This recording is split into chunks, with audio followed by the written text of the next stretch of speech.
उर्मिला के विषय में उसकी निद्रा बड़ी प्रसिद्ध है, जिसे उर्मिला निद्रा कहा जाता है। अपने 14 वर्ष के वनवास में लक्ष्मण एक रात्रि के लिए भी नहीं सोए। जब निद्रा देवी ने उनकी आंखों में प्रवेश किया तो उन्होंने निद्रा को अपने बाणों से बींध दिया। जब निद्रा देवी ने कहा कि उन्हें अपने हिस्से की निद्रा किसी और को देनी होगी, तब लक्ष्मण ने अपनी निद्रा उर्मिला को दे दी। इसीलिए कहते हैं कि लक्ष्मण वन में 14 वर्षों तक जागते रहे और उर्मिला अयोध्या में 14 वर्षों तक सोती रही।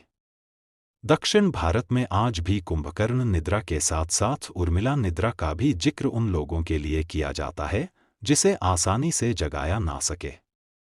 ये इसलिए भी जरूरी था कि रावण के पुत्र मेघनाद को ये वरदान प्राप्त था कि उसे केवल वही मार सकता है जो 14 वर्षों तक सोया ना हो। यही कारण था जब श्रीराम का राज्याभिषेक हो रहा था तो अपने वचन के अनुसार निद्रा देवी ने लक्ष्मण को घेरा और उनके हाथ से छत्र छूट गया। इसी कारण वे सो गए और राम का राज्याभिषेक नहीं देख पाए। उनके स्थान पर उर्मिला ने राज्याभिषेक देखा। एक तरह से कहा जाए तो मेघनाद के वध में उर्मिला का भी उतना ही योगदान है जितना कि लक्ष्मण का।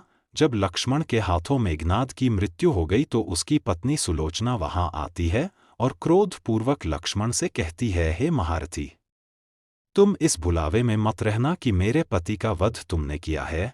ये तो 2 सतियों के अपने भाग्य का परिणाम है। यहाँ पर सुलोचना ने दूसरे सती के रूप में उर्मिला का ही संदर्भ दिया है।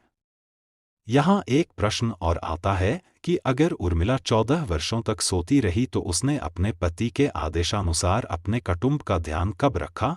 इसका जवाब हमें रामायण में ही मिलता है कि उर्मिला को ये वरदान था कि वो एक साथ 3-3 जगह उपस्थित हो सकती थी और 3 अलग अलग कार्य कर सकती थी और उनका ही एक रूप 14 वर्षों तक सोता रहा। वाकई उर्मिला के विरह और त्याग को जितना समझा जाए उतना कम है। शायद इसीलिए सीता ने एक बार कहा था, 1000 सीता मिलकर भी उर्मिला के त्याग की बराबरी नहीं कर सकती। जय श्री राम।